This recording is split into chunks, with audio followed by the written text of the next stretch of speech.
Perbedaan gaya komunikasi antara milenial dan Gen Z kembali menjadi perhatian. Milenial dikenal lebih formal dan lengkap dalam pesan singkat, sementara Gen Z memiliki gaya yang ringkas dan santai.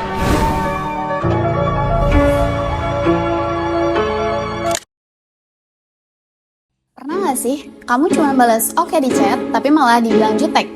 Atau kamu ngerasa kalau orang lain justru kerasa lebih formal ketika kamu chat?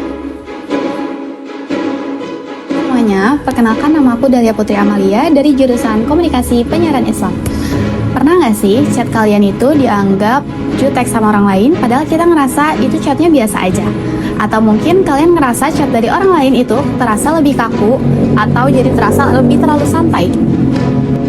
Nah, ternyata perbedaan itu bukan cuma soal kepribadian, tapi bisa jadi karena perbedaan generasi yang punya budaya komunikasi berbeda. Di video ini aku akan membahas tentang perbedaan komunikasi antara Gen Z dan milenial di ruang digital, dilihat dari perspektif komunikasi antar budaya.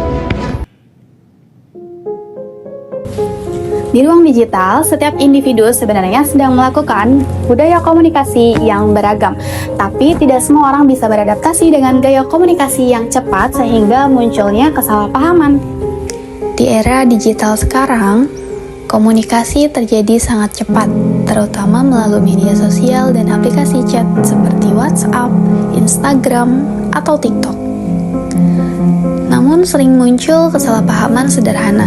Contohnya, Gen Z sering menggunakan singkatan, emoji, atau gaya bahasa santai seperti WKWK, GPP, atau bahkan hanya OK.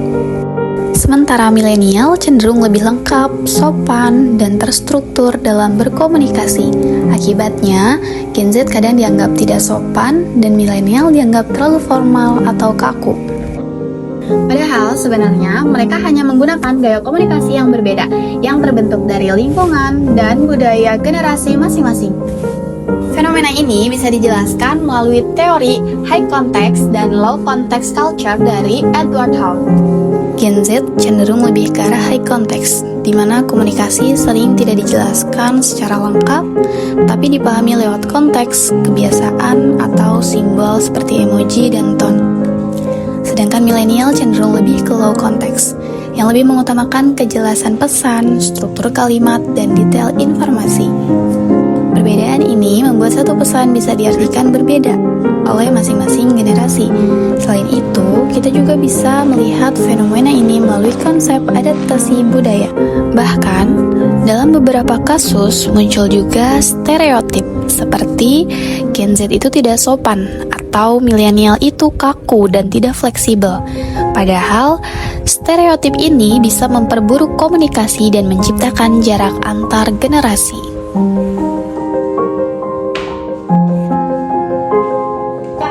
Iya, sama-sama. Menurut saya, perbedaan komunikasi antara Gen Z dan milenial bukan sebuah masalah,